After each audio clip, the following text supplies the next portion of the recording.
Hello, my name is Sarah Rosell, and I am your son or daughter's physical science teacher at Rochester High. Um, this is my 16th year of teaching.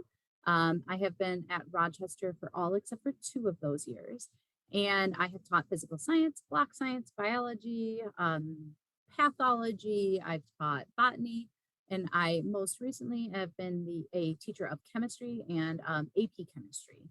So I am this year teaching chemistry, AP chemistry, and physical science.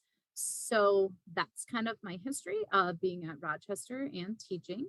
I am a Spartan through and through. I went there for my graduate degree as well as my undergraduate degree. And so I bleed green. It's very hard to say go blue in my household. We have a dog. His name is Watson. He's about 3 years old. He's our little rescue pup up there on the left. And then my husband and I also have two of our own children, Addison and Everett. And you can see their first day of school picture is from this year. And so it's really exciting around our house.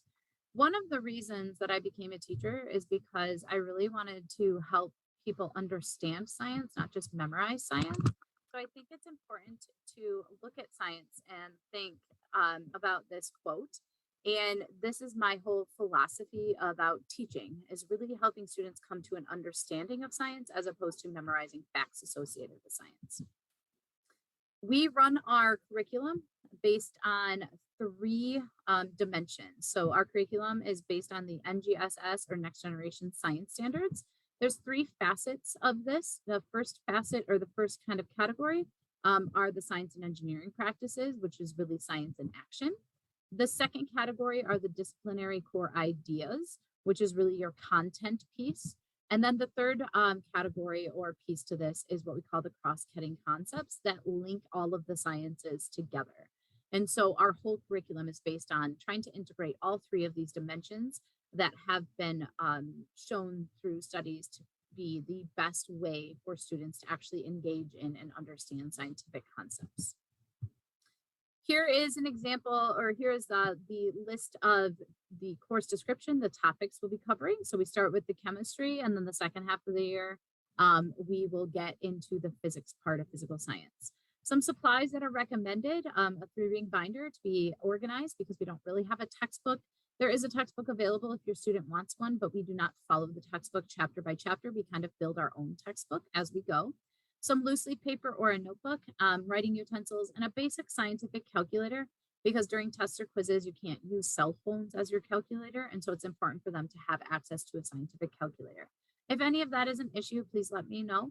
And I would be happy to find some of those supplies. I have extra binders. I have a ton of paper. I mean, I have all of the things. So if any of that is an issue, just let me know. If at any point you need to access the syllabus, you can find it in the course content and parent view, but you can also find it at this link right here within this presentation. So what can you do to help your student? What's the best way to help your student be successful? The biggest piece is to learn or help them learn to be advocates for their education. We are, as adults, trying to kind of get our kids to fly on their own eventually. And our adult team is working on helping them advocate for themselves as they move out from under our wings. And so just help them, kind of go through how do you talk to those adults? How do you talk to those teachers? If you have an issue, what's the best way to approach it? What kinds of questions should you ask? Just kind of help them learn to speak up for themselves. It's really hard and it's really intimidating for freshmen, especially.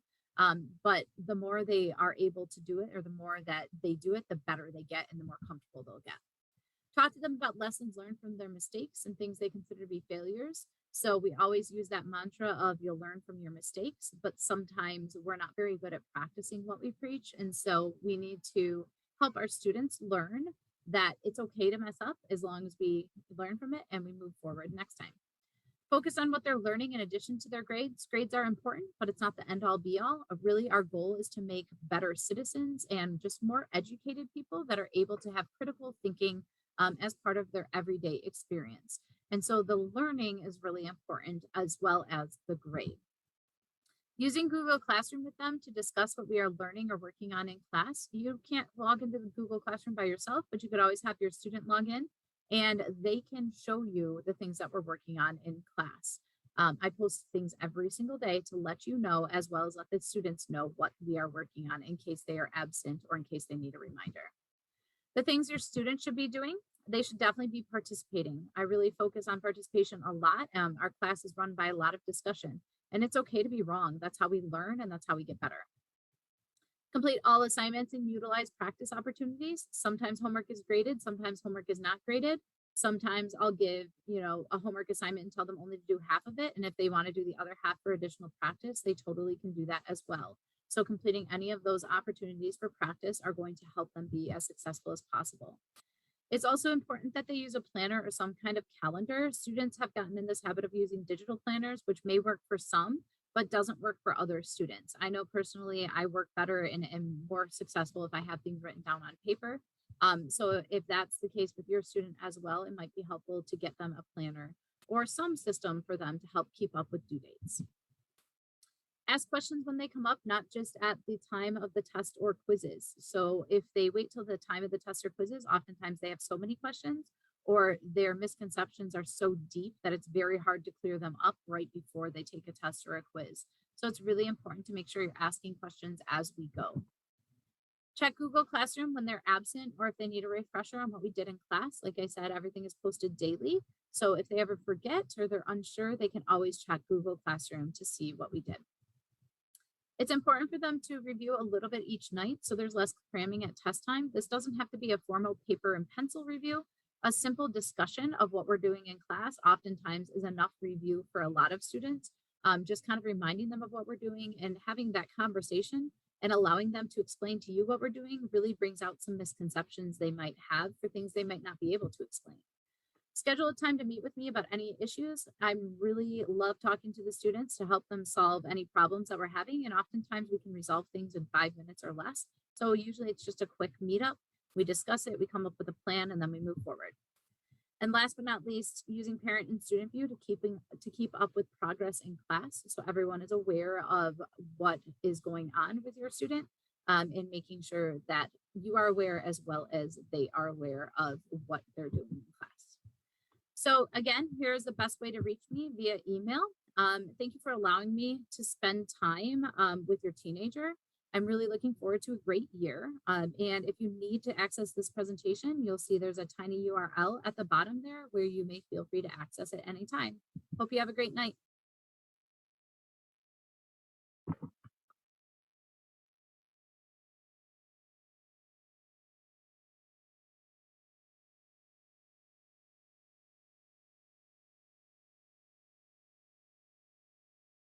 Hello, my name is Kristen Warholic, and I am Mrs. Rosell's student teacher this year.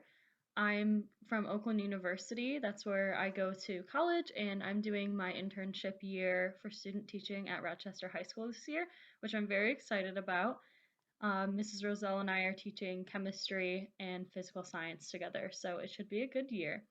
I have a slide with some information about myself.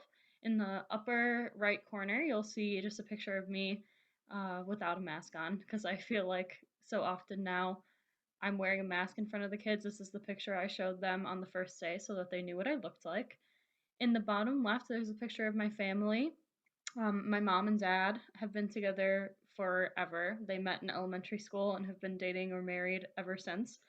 And I have two older siblings. My older sister is 27 and she's married to an awesome guy. So I've got a brother in law as well. He's not in the photo, but he exists. And I also have an older brother in the photo. We're at his college graduation. He graduated from Michigan State University. My sister is a nurse and my brother is an engineer. So they're both very interesting people. In the center picture there, it's a picture of me with an elephant. I absolutely love animals and anything to do with nature, plants, animals. It's all right up my alley. So this is a picture of me with an elephant at the Toledo Zoo last year. And finally, in the bottom right corner, there's some cards. In my free time, I enjoy doing calligraphy, so those are some of the cards I've made over the past year as gifts for people or as like congratulations or thank you cards. So just a couple of my hobbies are calligraphy, drawing, things like that. I decided to become a teacher because when I was in high school, I had really fantastic teachers who not only tght me like content, like chemistry, Spanish, the classes that I was taking, but they just taught me how to be a good person who cares about people. And I thought that they were really influential and great people in my life. So I decided I wanted to make a difference in the lives of the high school students now. And that's why I'm a teacher. So I hope that this year I can get to know your children very well and become somebody who helps them figure out the content of chemistry or physical science, but also just figures out what life is all about and what kind of person they want to be and what they might want to do with their life. So, thanks so much for getting to know me, and I hope we have a great year.